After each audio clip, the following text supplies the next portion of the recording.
প্রান্তিকের বই থেকে করা। প্রান্তিক। তাপ হচ্ছে এক প্রকার শক্তি। হ্যাঁ, প্রান্তিকের ক্লাস 9 আর 10 এর বই থেকে দাগ দেবে ওটা। তো তাপের বহিঃপ্রকাশের দরকার নেই, তার মাঝামাঝিতে দেখো তো কি আছে, যে নীল রঙের লেখা আছে কয়েকটি পদার্থ যেমন কর্পূর, নিশাদল, আয়োডিন তাপ প্রয়োগ করলে কঠিন অবস্থা থেকে সরাসরি বাষ্পে পরিণত হয়। তো এই ধরনের পদার্থকে বলা হয় উদ্বায়ী পদার্থ। কি হচ্ছে, পদার্থের তিনটে অবস্থা, কঠিন, তরল, গ্যাস। ঠিক আছে, কঠিনকে তাপ প্রয়োগ করলে তরলে পরিণত হয়, তরলকে তাপ প্রয়োগ করলে গ্যাসে পরিণত হয়। যেমন বরফ হচ্ছে কঠিন, বরফকে তাপ দিলে জল হয় তরল, জলকে তাপ দিলে ও বাষ্পে পরিণত হয় গ্যাস। কিছু কিছু পদার্থ আছে যাদের এই তরল অবস্থাটা থাকে না, কি হয় ওরা ডাইরেক্ট কঠিন থেকে গ্যাস হয়ে যায়, এদেরকে বলা হয় উদ্বায়ী পদার্থ। তাহলে লেখো খাতাতে, হ্যাঁ, উদ্বায়ী পদার্থের উদাহরণ একটু সার্চ করবে, হ্যাঁ, নেটে আরো কি কি আছে উদ্বায়ী পদার্থের উদাহরণ। তারপর বলছে যে তাপ প্রয়োগে সাধারণত বস্তুর আয়তন বাড়ে এবং তাপ বের করে নিলে বস্তুর আয়তন কমে। তাপ প্রয়োগ করলে হচ্ছে বস্তু বেড়ে যায়, যেমন রেল লাইনের পাত আমরা ছোটবেলায় পড়েছিলাম, ওই রেল লাইনের যেটা আছে ফাঁক রাখা হয় কেন রেল লাইনে, মনে আছে ছোটবেলায় পড়েছিলে? কেন? কারণ ট্রেন লাইনের উপর দিয়ে যদি ট্রেন যায় তাপ প্রয়োগে লাইনটা বেড়ে যায়, ফলে বেঁকে যেতে পারে। তার জন্য কি হয়, রেল লাইনের যে তোমার ধারগুলো আছে তার মাঝখানে হচ্ছে ফাঁক রাখা হয়, যাতে গরমে বেড়ে গিয়ে ওটা ভর্তি হয়ে যায়। আর একটা কি, যদি কাঁচের গায়ে টিনের, ঠিক আছে, ছিপি থাকে শক্ত হয়ে, ঠিক আছে, এঁটে থাকে, তখন তাপ প্রয়োগ করে কি করা হয়, তাপ প্রয়োগ করে হচ্ছে ছিপিটাকে হচ্ছে তোমার গরম করা হয়, কাঁচের প্রসারণ হয় না, টিনের প্রসারণ বেশি হয়, ফলে ছিপিটা আলগা হয়ে যায়। এক্সাম্পল। আচ্ছা, তো কি হচ্ছে, সাধারণত তাপ প্রয়োগে পদার্থের আয়তন বাড়ে, কিন্তু এর বিকল্প মানে এর বিপরীত এক্সাম্পল হচ্ছে যে কিছু কিছু ক্ষেত্রে তাপ প্রয়োগ করলে পদার্থের আয়তন কমে যায়। কোন কোন ক্ষেত্রে? যখন পদার্থ কঠিন থেকে তরলে পরিণত হচ্ছে, অবস্থার পরিবর্তন হচ্ছে, ঠিক আছে, কিছু কিছু পদার্থের ক্ষেত্রে আয়তন কি হচ্ছে, তাপ প্রয়োগ করলে কমে যায়। এক্সাম্পল আছে বই দেওয়া, লাল রঙের, বরফ থেকে জল হবে। লাল রঙের ইয়েতে আছে বরফ, বিসমাথ, পিতল, অ্যান্টিমনি, ঢালাই লোহা, হ্যাঁ, দাগ দেবে এগুলো। তাপ প্রয়োগে পদার্থের আয়তনের পরিবর্তন হয়, এই নীতির উপরে ভিত্তি করে দ্বিধাতব পাত ক্রিয়া করে, এটাও দাগ দেবে, এবং এটি ফায়ার অ্যালার্ম, থার্মোস্ট্যাট প্রভৃতি যন্ত্র তৈরিতে ব্যবহার করা হয়। স্যার কত পেজ? 144। তারপর হচ্ছে রাসায়নিক পরিবর্তন দরকার নেই, 5 নম্বর পয়েন্টটা দাগ দেবে। হ্যাঁ, তো তাপ প্রয়োগে কি হয়, ধাতব পদার্থের রোধ বেড়ে যায়, উষ্ণতা বাড়ালে রোধ বেড়ে যায়। হ্যাঁ, রোধ হচ্ছে পদার্থের বৈদ্যুতিক ধর্মের একটা বৈশিষ্ট্য, ওটা আমরা ক্লাস 10 এর বইয়ে পড়বো। 6 নাম্বার পয়েন্টটাও দাগ দেবে, চুম্বককে, ঠিক আছে, খুব বেশি উত্তপ্ত করা হলে একটা নির্দিষ্ট উষ্ণতার পরে ওর চুম্বকত্ব নষ্ট হয়ে যায়, ঠিক আছে, পার্মানেন্ট নষ্ট হয়ে যায়। এই বিন্দুকে বলা হয় কুড়ি বিন্দু, দাগ দেবে, পরীক্ষাতে কোশ্চেন দেখেছি আমি কুড়ি বিন্দু। হ্যাঁ, গতিশক্তির সৃষ্টি, 20 বিন্দু পার হলো নাকি? হ্যাঁ, আচ্ছা। তারপর 8 নাম্বার, প্ল্যাটিনামের 20 বিন্দু পার হলে তখন সে ওর ধর্মটা নষ্ট হয়ে যায়। হ্যাঁ হ্যাঁ হ্যাঁ হ্যাঁ। প্ল্যাটিনামের সরুতার উত্তপ্ত হলে আলোক শক্তি উৎপন্ন, এখান থেকে আগে জিকে আসতো, এখন আর আসে না, ঠিক আছে, এটা আসতো ওই বৈদ্যুতিক বাল্বের, ঠিক আছে, ফিলামেন্ট কি দিয়ে তৈরি হয়। তো এখন তো অন্য কিছু হয়, টাংস্টেন দিয়ে তৈরি হয়, তো এখন ওটা পরে পড়বো আমরা, ঠিক আছে। আচ্ছা, 6.1.4 দেখো, ক্যালোরিমিটার। হ্যাঁ, তাপ মাপার যন্ত্রের নাম হচ্ছে ক্যালোরিমিটার। ওকে, দাগ দেবে। পরের পৃষ্ঠায় আসি।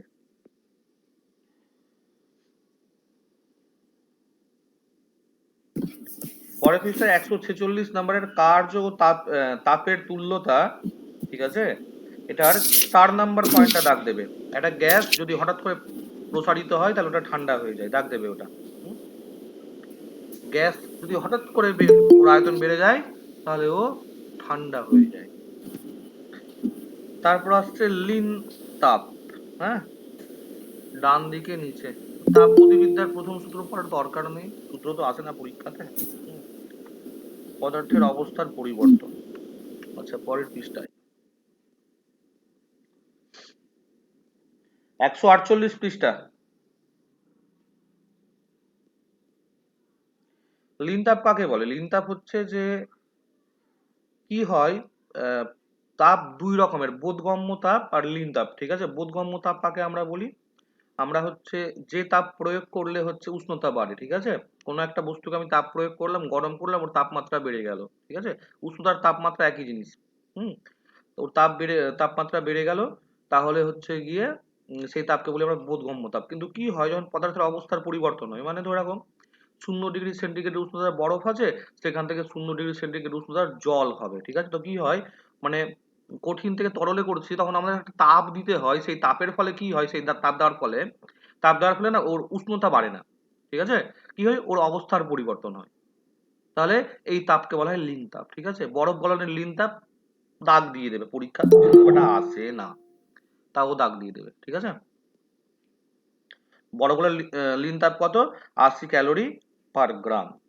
হুম, ডান দিকে আছে 149 পৃষ্ঠায় তরল থেকে বাষ্পে অবস্থানান্তর, ঠিক আছে? অবস্থান্তর। ওখানে ওখানে হচ্ছে জলের বাষ্পীভবনের লিন তাপ দেওয়া আছে কত? 537 ক্যালোরি/গ্রাম, দাগ দেবেন।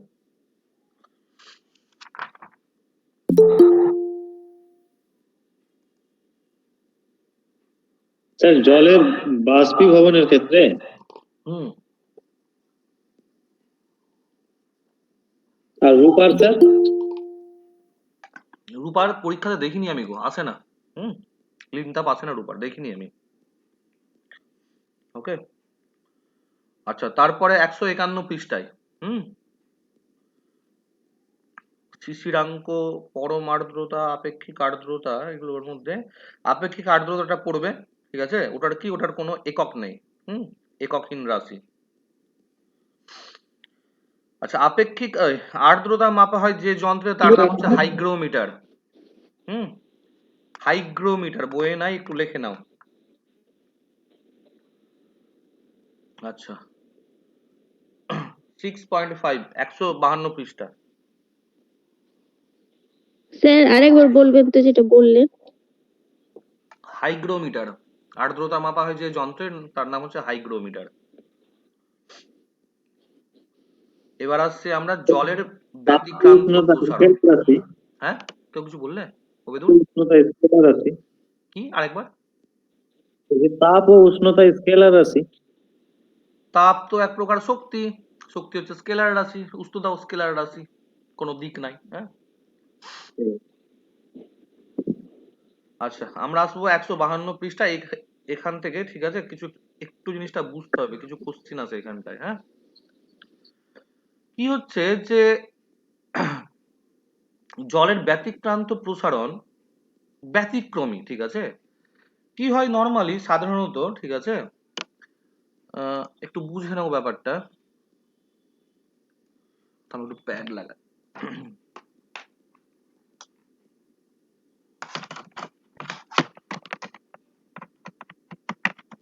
কি বললেন স্যার পয়েন্টটা?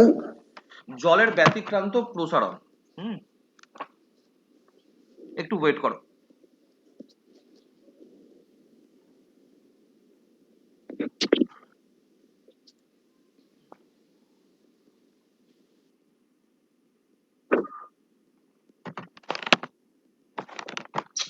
পেনটা দেখতে পাচ্ছি না।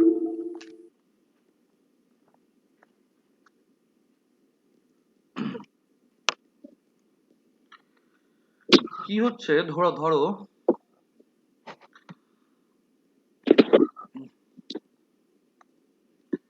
একটা টার্ম আসছে আমাদের ঘনত্ব। হ্যাঁ,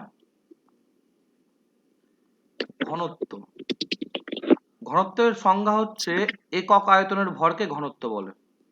মানে যদি আমি হচ্ছে এমন একটা পাত্র নিই ঘনক, ঠিক আছে, যার দৈর্ঘ্য প্রস্থ আর উচ্চতা সবই এক, ঠিক আছে, সেক্ষেত্রে তার আয়তন হয়ে যাবে 1 মিটার কিউব।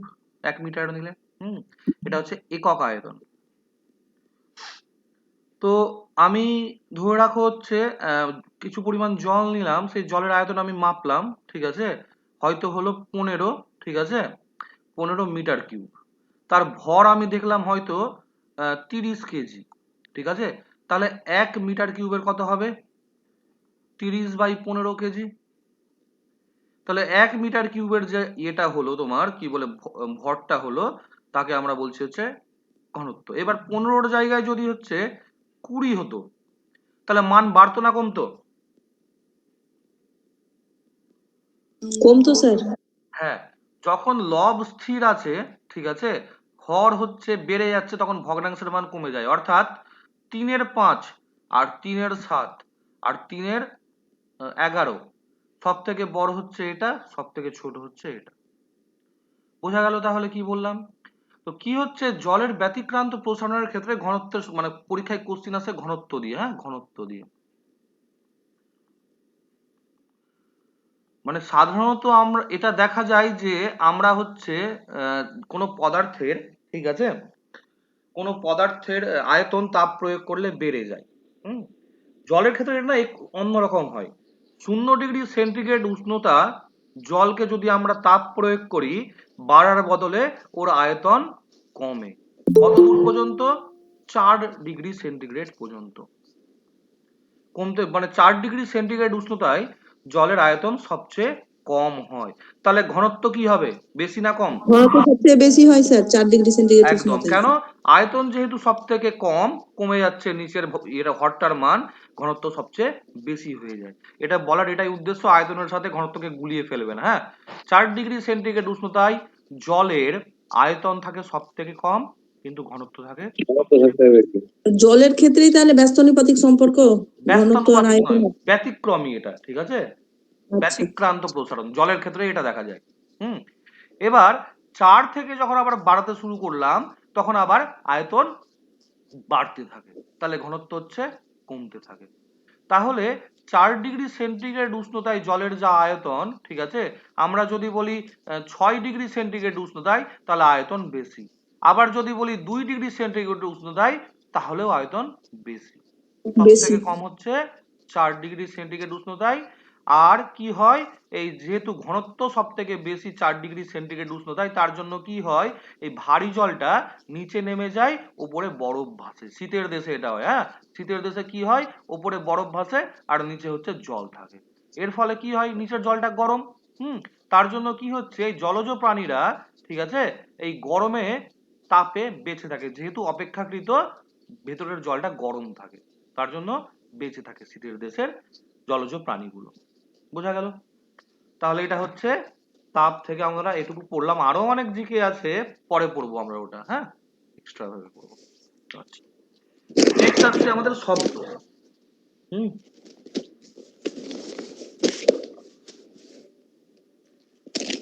শব্দ হচ্ছে সব থেকে প্রথম কথা হচ্ছে, শব্দের উৎস হচ্ছে কম্পন। মানে কি হয়, কোনো বস্তু যদি কম্পিত হয়, ওর কাঁপে, তাহলে শব্দ সৃষ্টি হয়। শব্দ হচ্ছে এক প্রকার শক্তি, ঠিক আছে, শব্দ এক প্রকার শক্তি দাগ দেবে।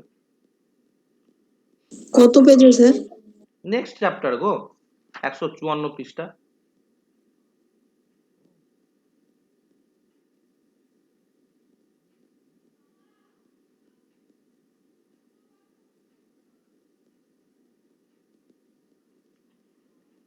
তারপর ওখানে ওই নিচে উদাহরণের 3 নাম্বার টার্মটা দেখবে, সুরশলাকা, ঠিক আছে, সুরশলাকা, টিউনিং ফর্ক, ঠিক আছে। এটা টার্মটা আমি দেখেছিলাম যে ওই বিভিন্ন, মানে এটা মানে কিভাবে আসে, যে এই সুরশলাকা হচ্ছে, পাশে দেখো ছবি আছে ইউ আকৃতির, আছে না? আছে। আচ্ছা স্যার, আছে। ওটা হচ্ছে সুরশলাকা, ওটা কাঠের হাতুড়ি দিয়ে আঘাত করলে ওটা প্রচন্ড প্রচন্ড যে কম্পন হয়, প্রচন্ড কম্পন হয়, আর একটা আওয়াজ বেরোয় ওখান থেকে। হ্যাঁ, শব্দের বিভিন্ন এক্সপেরিমেন্টে শব্দ সংক্রান্ত সুরশলাকা ব্যবহার করা হয়। তার নামটা খালি মাথায় রাখবে। নামটা কি বললেন স্যার? সুরশলাকা 3 নাম্বার পয়েন্টে আছে, নীল নীল ইয়েতে, নীল কালিতে লেখা আছে। কম্পন সংক্রান্ত কয়েকটি রাশি এখানে না, ওই এককগুলো লাগে, জাস্ট কম্পাঙ্কটা সব থেকে বেশি ইম্পর্টেন্ট, কম্পাঙ্ককে মাথায় রাখবে। কম্পাঙ্কর একক হচ্ছে হার্জ, দাগ দেবে ওটা, হ্যাঁ, হার্জ বা সাইকেলস প্রতি সেকেন্ড। কম্পাঙ্ক আর তরঙ্গ দৈর্ঘ্য ইম্পর্টেন্ট এখানটায়। তরঙ্গ দৈর্ঘ্যের একক হচ্ছে, তরঙ্গ দৈর্ঘ্য হচ্ছে এক প্রকার দৈর্ঘ্য, ঠিক আছে। তরঙ্গ দৈর্ঘ্যের একক হচ্ছে তোমার কি বলে, এখানে নেই নাকি, কি ব্যাপার তিনটেই আছে কেন? তরঙ্গ দৈর্ঘ্য নেই তো দেখছি, ওটাই তো বলছি। তাহলে পরে হবে নাকি? হ্যাঁ পরে আছে, তরঙ্গ দৈর্ঘ্য পরে আছে, পরে হার্য হয়ে গেল এখানটায়। আচ্ছা, শব্দের বিস্তার, এখানে তরঙ্গ, স্থিতিস্থাপক তরঙ্গ দরকার নেই, ঠিক আছে। স্যার রেকর্ড করছেন তো? করছি গো। 158 পেজে আছে স্যার তরঙ্গ দৈর্ঘ্য। হ্যাঁ সেটা দেখলাম।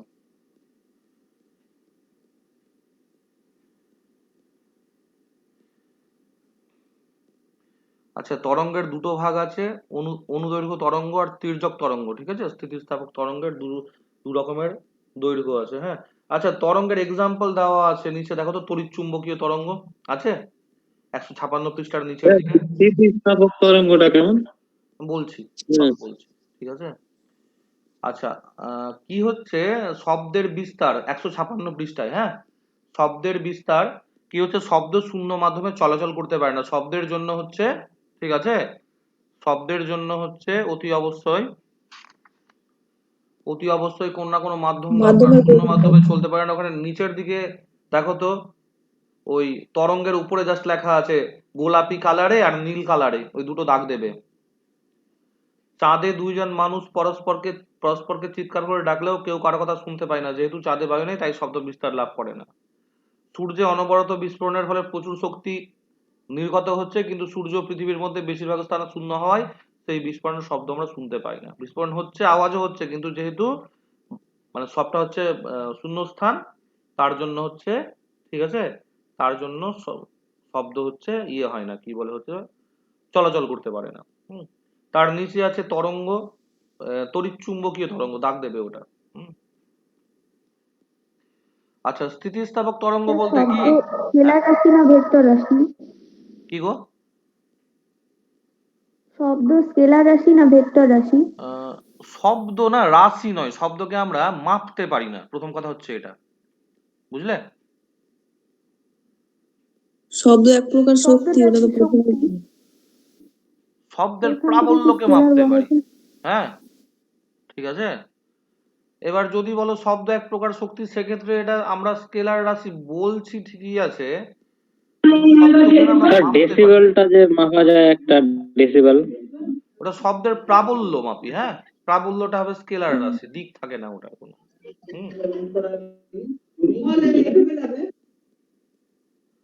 শব্দের একটা রূপ, মানে শক্তির রূপ একটা বলতে পারি। ঠিক আছে, স্কেলার রাশি বলতে পারো, কিন্তু ঠিক শব্দ মানে প্রাবল্য মাপি আমরা শব্দের, হ্যাঁ। আচ্ছা, তরঙ্গ, তরঙ্গ হচ্ছে স্থিতিস্থাপক চল তরঙ্গ দেওয়া আছে, ঠিক আছে। সংজ্ঞাটা তেমন কিছু দরকার নাই, মাথায় রাখবে। তোমার এই আচ্ছা বলে দিচ্ছি যে স্থিতিস্থাপক চলতরঙ্গের মানে হচ্ছে যে কি হচ্ছে, এটা একটা তরঙ্গ ঢেউ, ঠিক আছে, যা যে শক্তিটা হচ্ছে সামনের দিকে তরঙ্গের আকারে এগিয়ে যায়, ঠিক আছে, কিন্তু মাধ্যমের কণাগুলোর সাহায্যে যায়, কিন্তু মাধ্যমের কণাগুলোর কোনো স্থান পরিবর্তন হয় না, ও শুধু কম্পিত হয়।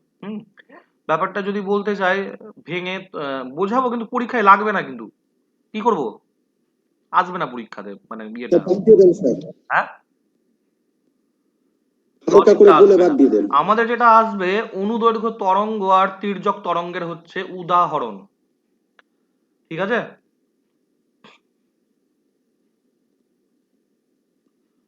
এটার উদাহরণটা আসবে, হ্যাঁ। ওখানে অনুদৈর্ঘ্য তরঙ্গটা হচ্ছে কি বলে, যে কম্পন হচ্ছে, কোনো একটা বস্তু কম্পিত হচ্ছে, ঠিক আছে। আর কম্পনটা যদি হচ্ছে, কম্পনের সঙ্গে তরঙ্গ যদি হচ্ছে, কম্পন যেদিকে হচ্ছে তরঙ্গটা যদি সেদিকেই হয় তাহলে হচ্ছে সেই তরঙ্গকে আমরা বলি হচ্ছে অনুদৈর্ঘ্য তরঙ্গ, ঠিক আছে। একটু ভেঙে বললে বুঝতে সুবিধা হতো তোমাদের অবশ্য, ঠিক আছে, বলেই দিচ্ছি। তরঙ্গের ক্ষেত্রে কি হয়, ধরে রাখো আমি একটা পুকুরে একটা পাথর ফেললাম, ঠিক আছে। তো কি হয়, একটা ঢেউ আস্তে আস্তে চারিদিকে ছড়িয়ে পড়ে। হুম, ঢেউটা ছড়িয়ে পড়ছে, কেন পড়ছে ঢেউটা আস্তে আস্তে চারিদিকে? যে জলের কণাগুলি না প্রচন্ড ঘন অবস্থায় থাকে, অণুগুলো, ঠিক আছে? তো যখনই আমরা কোনো একটা পুকুরের, ঠিক আছে, মাঝখানে আমরা হচ্ছে একটা পাথর ফেললাম, পাথরটা তো একটা শক্তি আছে, গতিশক্তি, ঠিক আছে? তো যেখানটায় গিয়ে পড়ছে সেখানকার কণাগুলোকে ও শক্তি ট্রান্সফার করে দিচ্ছে, নিজের শক্তিটা গতিশক্তি ওকে দিয়ে দিচ্ছে। এর ফলে কি হচ্ছে, কণাগুলো শক্তি পাচ্ছে, কণাগুলোর না কম্পন শুরু হচ্ছে। এবার যেই কম্পন শুরু হচ্ছে, মানে ওর যেহেতু শক্তি বেশি আছে, ও ওর পাশের কণাকে গিয়ে ধাক্কা মারছে। ধাক্কা মারার ফলে কি হচ্ছে, পাশের কণাতে ওই শক্তিটা ট্রান্সফার হয়ে যাচ্ছে। তখন আগের কণাটা স্থির হয়ে গেল, পাশের কণাটা কাঁপতে শুরু করলো। পাশের কণা কাঁপতে গিয়ে আবার সে আবার পাশের কণাকে ধাক্কা মারছে, সে আবার কম্পিত হচ্ছে। তারপরে আবার সে আবার পাশের কণাকে শক্তি দিয়ে দিচ্ছে, কম্পিত হচ্ছে। এমনি করে করে তরঙ্গের বিস্তার হয়, ঠিক আছে? এবার এই যে কণার কম্পনটা যদি হয় জলের ক্ষেত্রে, আমি যদি পাথরে হচ্ছে সরি পুকুরে হচ্ছে পাথর ফেলি, ঠিক আছে, একটা পাথর ছুড়ে দিলাম পুকুরে, ঠিক আছে, তো কণাগুলোর মানে জলের যে অণুগুলো বা কণাগুলো যে আছে ওটা কিভাবে কম্পিত হয়? ওপর নিচ কম্পিত হয়, ওপর নিচে দুলছে, তাই না? আর তরঙ্গ যাচ্ছে কোন দিকে? তরঙ্গ যাচ্ছে গিয়ে যাচ্ছে সামনের দিকে। তাহলে কি হলো, কণার কম্পনের সঙ্গে তরঙ্গের গতিপথটা হলো লম্ব, লম্ব। 90 ডিগ্রি কোণে। এই ধরনের তরঙ্গকে আমরা বলি হচ্ছে তির্যক তরঙ্গ। বোঝা গেল? আর হ্যাঁ যদি স্যার। কণার কম্পন, ঠিক আছে, ধরে রাখো আমি একটা হচ্ছে খুঁটিতে একটা দড়ি বেঁধে আছি, দিয়ে এখানটায় হচ্ছে আমি একটা মারলাম, মানে ওই কি বলবো তোমাকে, দুলিয়ে দিলাম হাতে ধরে, ঠিক আছে, তাহলে কি হবে, ওই ঢেউটা আস্তে আস্তে থাকবে এগোতে। দেখেছো কখনো? করেছো ছোটবেলায় কেউ? হ্যাঁ স্যার। করেছি স্যার। হ্যাঁ, তাহলে এই ধরনের তরঙ্গটা কি, কি তরঙ্গ বলবো আমরা, বলো তো? তির্যক তরঙ্গ। হুম, ওই যে দড়ির অণুগুলোর কম্পন হচ্ছে ওপর নিচে, কিন্তু তরঙ্গটা যাচ্ছে সামনের দিকে। স্প্রিং এর ক্ষেত্রে কি হচ্ছে, ধরে রাখো একটা স্প্রিং ঝুলিয়ে রেখে একটা নিচে ওয়েট আছে, হ্যাঁ, ওয়েট ধরে আমি টান দিলাম, কি হবে, ওপর নিচ দুলতে থাকবে। তরঙ্গটা কোন দিকে যাচ্ছে, ওপর নিচে না ডান দিকে বাঁ দিকে? উপর নিচে। ওপর নিচে। আর কণাগুলোর কম্পন কোন দিকে হচ্ছে? উপর নিচে। ওপর নিচে। তাহলে যেদিকে কম্পন হচ্ছে সেদিকে তরঙ্গও যাচ্ছে। এই ধরনের তরঙ্গকে আমরা বলছি হচ্ছে অনুদৈর্ঘ্য তরঙ্গ। উদাহরণ দেবে, হ্যাঁ, উদাহরণগুলোতে দাগ দেবে। আমাদের যত তরঙ্গ দেখছি, এই যে জলে উৎপন্ন তরঙ্গ, আলোক তরঙ্গ, বিকিরণ তাপ তরঙ্গ, সবই হচ্ছে তির্যক তরঙ্গ। হুম, শব্দটাও তাই, ঠিক আছে? স্যার অনুদৈর্ঘ্য তরঙ্গ কোনটা বললেন? ওই স্প্রিং এরটা স্প্রিং স্প্রিং অনুদৈর্ঘ্য হ্যাঁ, তরঙ্গ? এক্সাম্পল দেওয়া আছে। আচ্ছা, পরের পৃষ্ঠায় আসছি, 158 পৃষ্ঠা। স্যার অনুদৈর্ঘ্য তরঙ্গটা 90 ডিগ্রি অ্যাঙ্গেল করে যায় না? আরেকবার বলো। অনুদৈর্ঘ্য তরঙ্গটা কি করে যায়? তির্যক তরঙ্গটা হচ্ছে যে কি মাধ্যমের প্রত্যেকটা অণুগুলো কম্পিত হবে, প্লাস তার অভিমুখের সাথে 90 ডিগ্রি অ্যাঙ্গেল করে থাকবে, সেটা হচ্ছে তির্যক তরঙ্গ। সেটা জলের ক্ষেত্রে হতে পারে, বাতাসে আমাদের শব্দ যেভাবে যায় সেটা তির্যক তরঙ্গ যায়, আলো যেতে পারে এভাবে। কিন্তু অনুদৈর্ঘ্য তরঙ্গটা একটু বুঝিয়ে দিলে ভালো হতো। বললাম তো এখনই, তুমি শোনোনি নাকি? ওই স্প্রিং এরটা স্প্রিংটা আমি শুনেছি স্প্রিংটা স্যার। হ্যাঁ, স্প্রিংটা। হ্যাঁ। তুমি স্পিকার অফ করো তো, ইকো হচ্ছে। আচ্ছা, তুমি মেসেজ করবে, হ্যাঁ, বুঝতে পারলে। কি করলাম, একে টান দিয়ে ছেড়ে দিলাম, তো কি হবে, ওপর নিচ দুলতে থাকবে। তরঙ্গ যাচ্ছে সামনের দিকে, ঠিক আছে, কণাগুলো ওই দিকেই কম্পিত হচ্ছে। নিতু এবার স্পিকার অন কর, বুঝতে পারলে কিনা বলো। হ্যাঁ।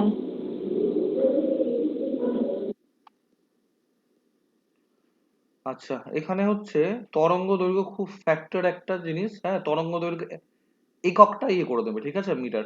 তরঙ্গ দৈর্ঘ্য আমরা পরে পড়বো। পর্যায়কালের একক হচ্ছে সেকেন্ড। এককগুলো দাগ দেবে। হুম, শব্দের বেগ, বায়ুতে শব্দের বেগ সাধারণ অবস্থায় কত হয় জানা আছে, কেউ বলবে?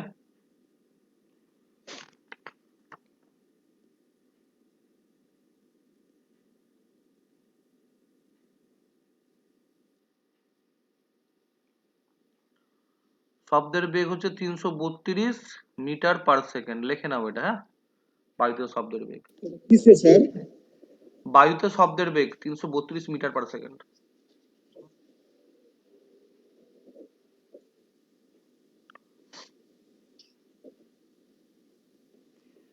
শব্দের বেগ সর্বপ্রথম মাপেন হচ্ছে বিজ্ঞানী নিউটন। লিখে নাও। নিউটন সর্বপ্রথম শব্দের বেগ মাপেন। শব্দের প্রতিফলনের ব্যবহারিক প্রয়োগ 160 পৃষ্ঠার মাঝামাঝিতে। এগুলোই পরীক্ষাতে আসে। ব্যবহারিক প্রয়োগ, স্টেথোস্কোপ পরীক্ষাতে খুব আসে, হ্যাঁ? কথা বলার নল তো এখন আর আসে না পরীক্ষাতে। বড় হল ঘরে বক্তৃতা শোনার জন্য অবতল প্রতিফলক ব্যবহার করা হয়। কি হয় এটা তোমার যেটা হয় কি বলে হচ্ছে ওই মানে ছাদটা একটু বাঁকানো থাকে হল করে, যাতে ভালো করে শুনতে পারা যায়। মন্দির মসজিদেও সেইভাবেই থাকে, কারণটা ওই একটাই, ঠিক আছে? ডিমের মতো থাকে না মাথার দিকে। কত পেজ স্যার এটা? 160 পৃষ্ঠা, 1 নাম্বার 4 নাম্বার, হ্যাঁ, পড়ে নেবে। আচ্ছা,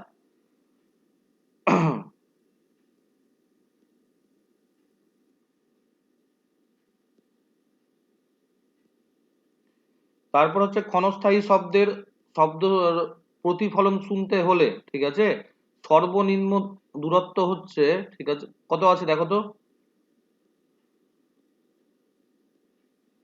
কত আছে? 16.6 মিটার আছে। দাগ দেবে ওটা 161 পৃষ্ঠার মাঝামাঝিতে। প্রতিধ্বনি শোনার জন্য সর্বনিম্ন দূরত্ব 16.6 মিটার।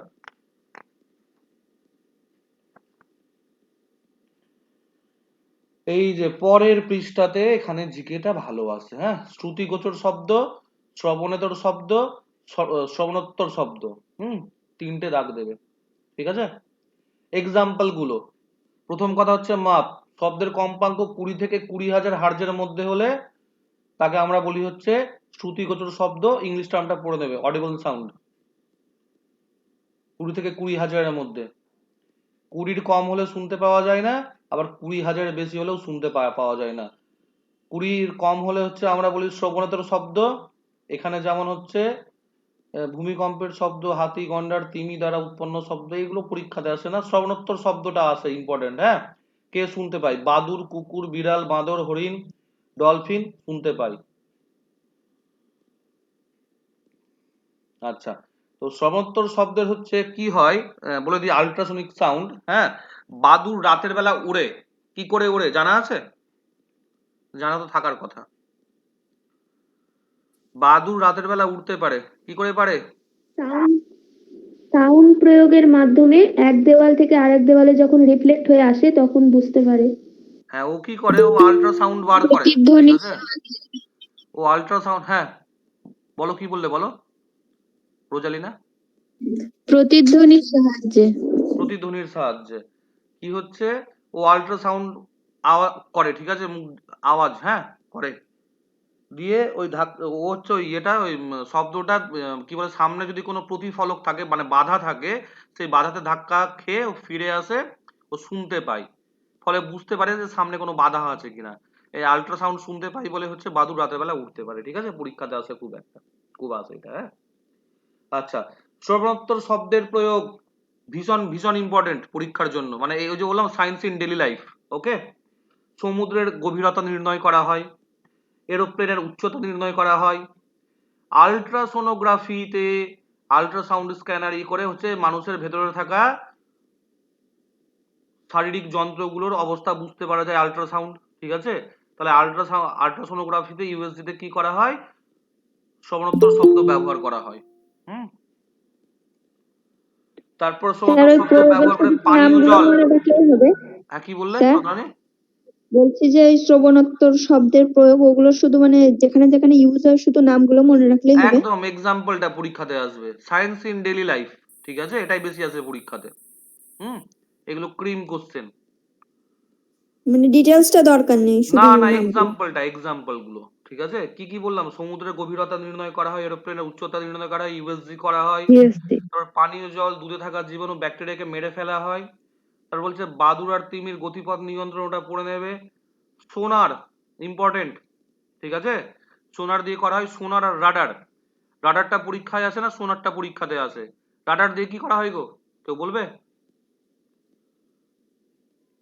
রাডার দিয়ে কি করা হয়? স্যার ওই আপনার এরোপ্লেনের করা হয় নাকি? জাহাজ রাডার দিয়ে দিয়ে করা আকাশে হয়। কোনো উড়ন্ত বস্তুর, ঠিক আছে, অবস্থান ও বেগ নির্ণয় করা হয়, ঠিক আছে, ডিকটেট করা হয়। সোনার দিয়ে জলের তলার, ঠিক আছে, জিনিসপত্র দেখা হয়, সাবমেরিনের অবস্থান দেখা হয় সোনার দিয়ে। গভীরতা নির্ণয় করা হয়। সোনার দিয়ে হচ্ছে সাবমেরিনের অবস্থান দেখা হয়, আরো হচ্ছে ওই যে বলেছে এর সাহায্যে সমুদ্রের নিচে কোনো ধ্বংসাবশেষ আছে কিনা সেটা দেখা হয়। হুম, সোনারটা ইম্পর্টেন্ট। মাছের ঝাঁক, সাবমেরিন ইত্যাদি দেখা হয়। পরের পৃষ্ঠায় আছে, দেখো তো।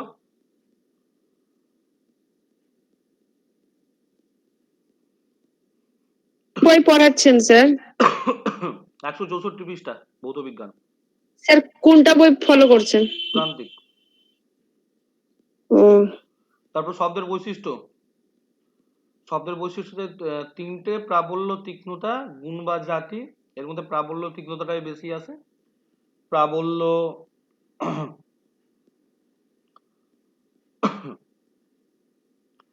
কি বলবো, প্রাবল্য থেকে তো আর কিছু তেমন দেওয়া নেই গো, শব্দ দূষণ পড়ে আছে, ঠিক আছে। আচ্ছা, তীক্ষ্ণতাটা একটু দেখে নাও। তীক্ষ্ণতার উদাহরণ এক নাম্বারটা, হ্যাঁ, কি হচ্ছে, যে শব্দের তীক্ষ্ণতা বেশি হয়, ঠিক আছে, সেটা কানে এসে বেশি লাগে, বুঝতে পারলে? তীক্ষ্ণতাটা ডিপেন্ড করে হচ্ছে কম্পাঙ্কের উপরে। কম্পাঙ্ক যদি বেশি হয় তাহলে তীক্ষ্ণতাটা বেশি হয়, কম্পাঙ্ক যদি কম হয় তীক্ষ্ণতা কম হয়। তাহলে পরীক্ষা থেকে এমনি কোশ্চেন আসতে পারে যে পুরুষের গলার স্বর ভারী কেন, ঠিক আছে, পুরুষের গলার স্বর ভারী কেন, বা মহিলা বা এবং শিশুদের গলা পাতলা বা তীক্ষ্ণ কেন, ঠিক আছে। কারণ কি, কারণ হচ্ছে ওদের পুরুষের হচ্ছে কণ্ঠনালীটা হচ্ছে শক্ত হয়ে যায় একটা বয়সের পরে, তো কম্পাঙ্কটা কম হয়, ফলে তীক্ষ্ণতাটাও কম হয়। হুম, দাগ দেবে। গুণ বা জাতি খুব একটা আসে না, ব্যাস। মানুষের কান এবং শব্দ শোনার কৌশল, ঠিক আছে। কানের মধ্যে, কানের তিনটে অংশ আছে, মাঝখানে গোলাপি আকারের যেটা লেখা আছে ওটা দাগ দেবে। কানের মধ্যস্থ অংশে তিনটি ছোট হাড় আছে, ম্যালিয়াস বা হেমার, ইনকাস বা অ্যানভিল, আর স্টেপস বা স্টিরাপ, ঠিক আছে, ওটা দাগ দেবে। আর কি বলে হচ্ছে তোমার লাস্টে যেটা নীল, নীলের আছে, দাগ দেবে, ওটা নীল, নীল লেখা আছে ওটার ইয়েটা।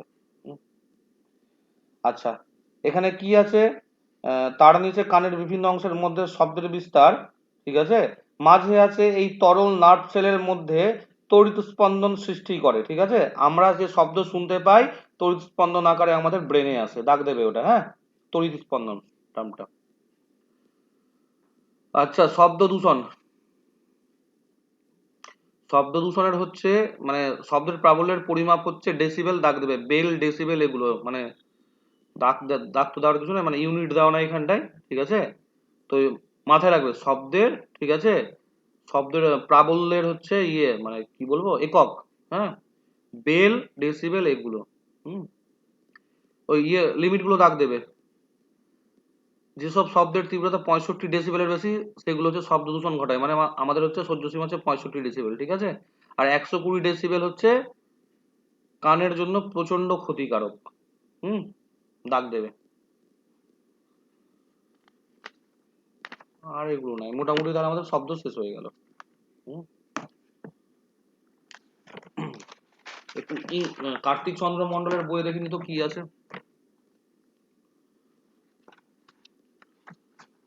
আছে গো শব্দ, দেখো তো। B30।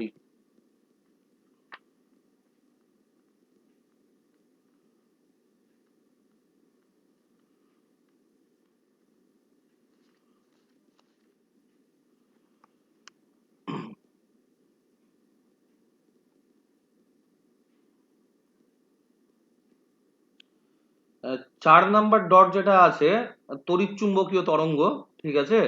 তড়িৎচুম্বকীয় তরঙ্গটা দাগ দেবে, হ্যাঁ? কোনো তরঙ্গ যদি শূন্য মাধ্যমে যায়, ঠিক আছে? আর আবার দুই বস্তুর মধ্যে দিয়েও যেতে পারে, ঠিক আছে? কোনো বস্তুর মাধ্যম দিয়েও যেতে পারে, তাকে বলা হয় তড়িৎচুম্বকীয় তরঙ্গ, ঠিক আছে? কি হচ্ছে যে সূর্য থেকে বিস্ফোরণের শব্দ আমরা শুনতে পাই না, ঠিক আছে? কিন্তু হচ্ছে আলো আবার ঠিক চলে আসে, কেন?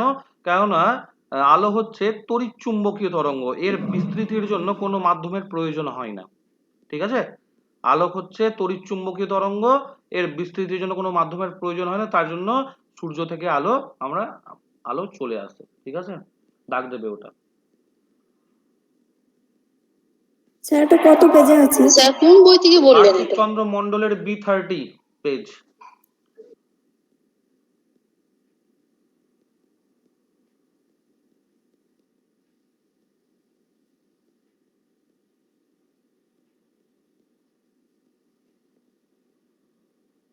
স্যার বি কত বললেন? B30। 30।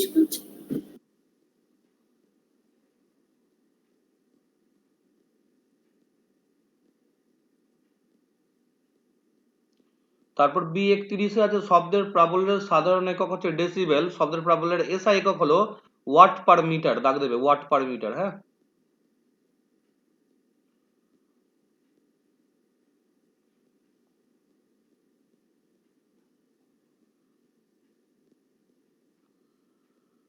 স্যার 120-র ওপরে যদি সাউন্ড হয় তাহলে আমাদের শরীরের কোন পার্টটা বেশি ক্ষতিকর? ওই যে কান আর মাথা।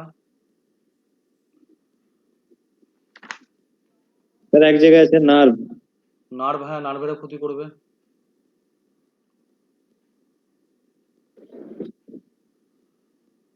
আচ্ছা B32 দাগ দাও একদম প্রথমটা, হ্যাঁ? গ্যাসীয় মাধ্যমের আর্দ্রতা বৃদ্ধিতে শব্দের গতিবেগ বৃদ্ধি পায়, তাই শীতকালের তুলনায় বর্ষাকালে শব্দের গতিবেগ বেশি হয়, দাগ দেবে ওটা। তারপরে নিচে আছে শব্দ, বোধহয় ক্লাস 10-এও আছে নাকি, না ক্লাস 10-এ তো নেই। ম্যাক নাম্বারটা ইম্পর্টেন্ট, ঠিক আছে? কোনো বস্তুর গতিবেগ এবং শব্দের গতিবেগের অনুপাতকে বলা হয় ম্যাক নাম্বার, ঠিক আছে? ম্যাক নাম্বার দাগ দেবে, এর কোনো ইউনিট নাই, তো সংখ্যা। মানে ধরে রাখো শব্দর বেগ হচ্ছে 332 মিটার পার সেকেন্ড, তো ঠিক আছে? কোনো বস্তুর বেগ যদি 332 কি বলেছে মিটার পার সেকেন্ড থাকে, ঠিক আছে? তাহলে ওর ম্যাক নাম্বার হবে 1, মানে বস্তুর বেগ, ঠিক আছে, বাই হচ্ছে শব্দের বেগ, একে বলা হচ্ছে ম্যাক সংখ্যা বা ম্যাক নাম্বার। ম্যাক নাম্বার যাদের 1 থেকে বেশি, ঠিক আছে, তাদেরকে বলা হয় সুপারসোনিক। প্লেনের ক্ষেত্রে বা রকেটের ক্ষেত্রে তোমরা এই টার্মটা শুনে থাকবে, শুনেছো? Supersonic missile. হ্যাঁ স্যার, সুপারসনিক প্লেন বলে যে শব্দের থেকে বেশি হ্যাঁ মানে বেগে যায়। স্যার তিনটাই তো, সুপারসনিক, সাবসনিক এন্ড হাইপারসনিক। হ্যাঁ হ্যাঁ হ্যাঁ, ঠিক আছে। আচ্ছা, তারপরে হচ্ছে এই মূল সুর উপসুর সমমেল এগুলো পরীক্ষাতে দেখি না, ঠিক আছে, তাই আর বলছি না, ওকে? হুম।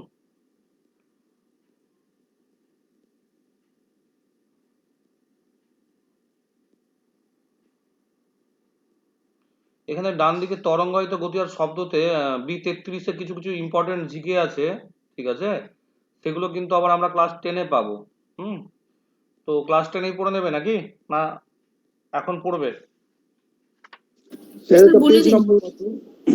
ক্লাস 10-এই পড়ে নিয়ে ভালো হবে। হুম।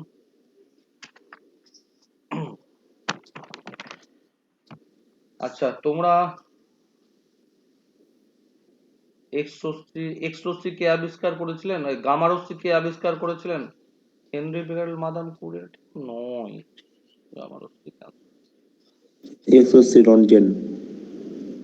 হ্যাঁ, আচ্ছা এগুলো ক্লাস 10-এ পড়বো, দরকার নেই, ঠিক আছে? আচ্ছা, B34-এ আসো। B34 হচ্ছে কি যে কি হয়, আমরা আলো চ্যাপ্টারে পড়বো আরো, ঠিক আছে?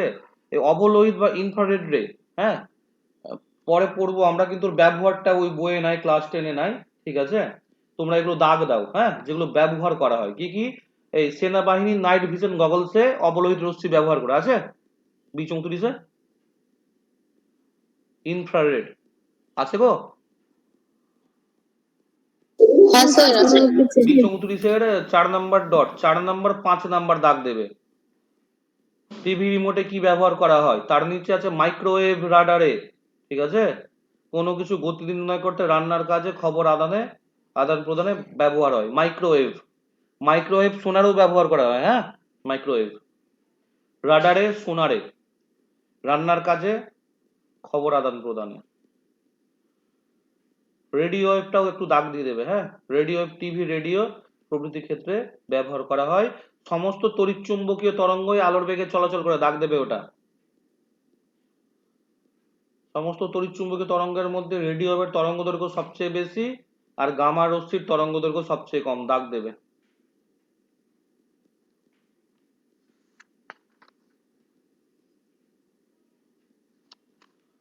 আচ্ছা এবার দেখি একটু ইংলিশ বই, কিছু কিছু কোশ্চেন তো করানো হলো না, মনে পড়লো আবার ভুলে গেলাম আমি।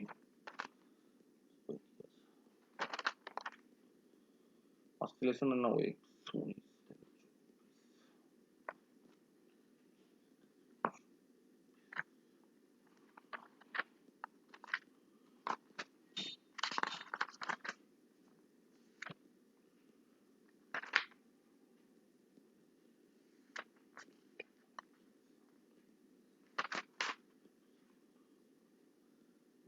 কিছু দেখতে পাচ্ছি না।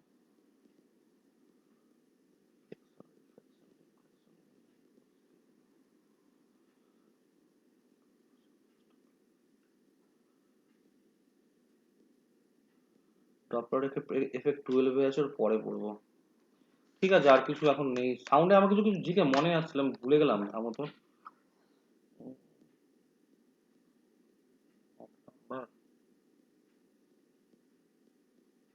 আচ্ছা ঠিক আছে, এখন থাক, যখন 12 এর বই থেকে করাবো লিখিয়ে দিব, ঠিক আছে, তখন থাকবে এগুলো। এটুকুই থাক আজকে আপাতত, হ্যাঁ। আর আমি কি পরীক্ষা নেবো বলেছিলাম? কেউ বলবে?